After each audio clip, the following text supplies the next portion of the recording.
Alright, so we got our first big snowstorm, and we're going to go out and do some snow blowing, snow throwing, snow shoveling, whatever you want to call it. So I'm going to put the weights on here on the x738. I don't leave them on because I don't like to keep the weight on the axle if you don't have to have it on there. So, and this really doesn't take too much longer just to put these on.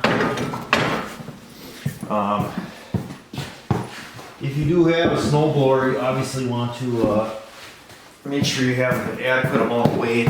And in most cases,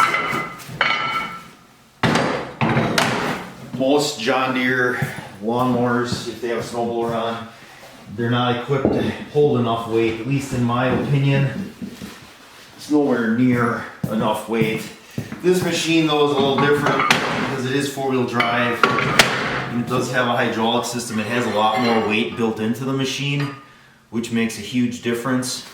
But if you're looking at like an X500 or X320, having that snowblower up front, you're definitely going to have issues with the back wheels spinning and not having traction. Even if you go with chains, anything like that, you'll probably want to fabricate a weight bracket where you could probably put, I'd say, 8 weights on the back, and those are either 40 or 42 pounds, and that's 6. I probably don't need to put that on, but we're going to do that because this is we got a pretty good snowstorm here.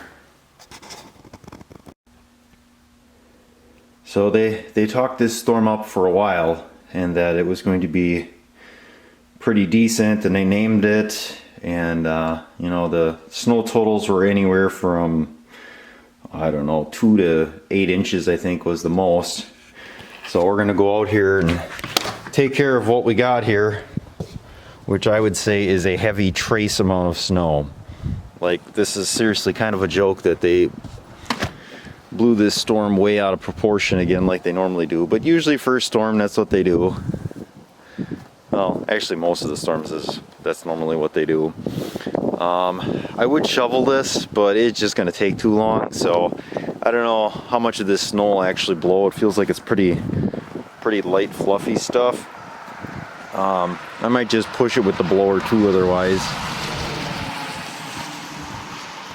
But shoveling would take too long. We got a party this weekend, so I want it somewhat clean. I don't know if it's going to warm up enough though that it'll melt off or the driveway will be clean, but the more you walk it down and drive it down, it just turns into packed ice. So, alright, let's get going here.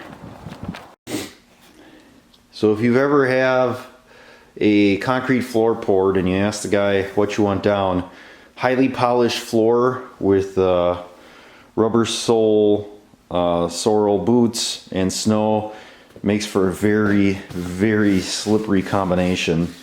The floor looks really nice, just very slippery anytime it gets wet.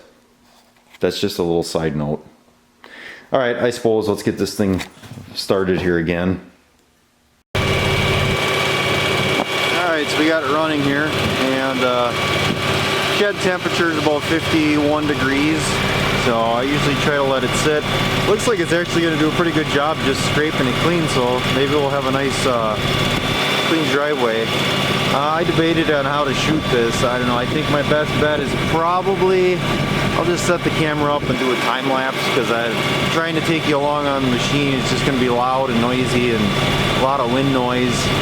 So I'll see if I can find a decent spot and we'll try doing a time lapse.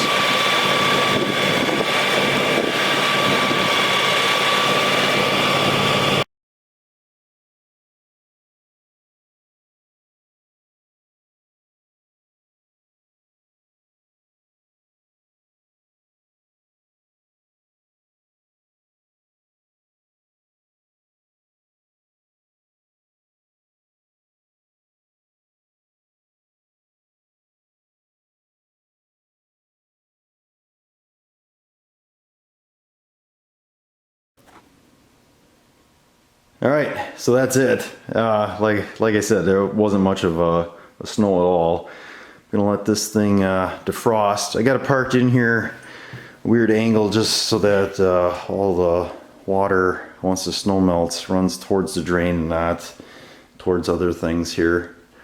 So, all right, that was just a quick little snow removal video. First one of this snow season.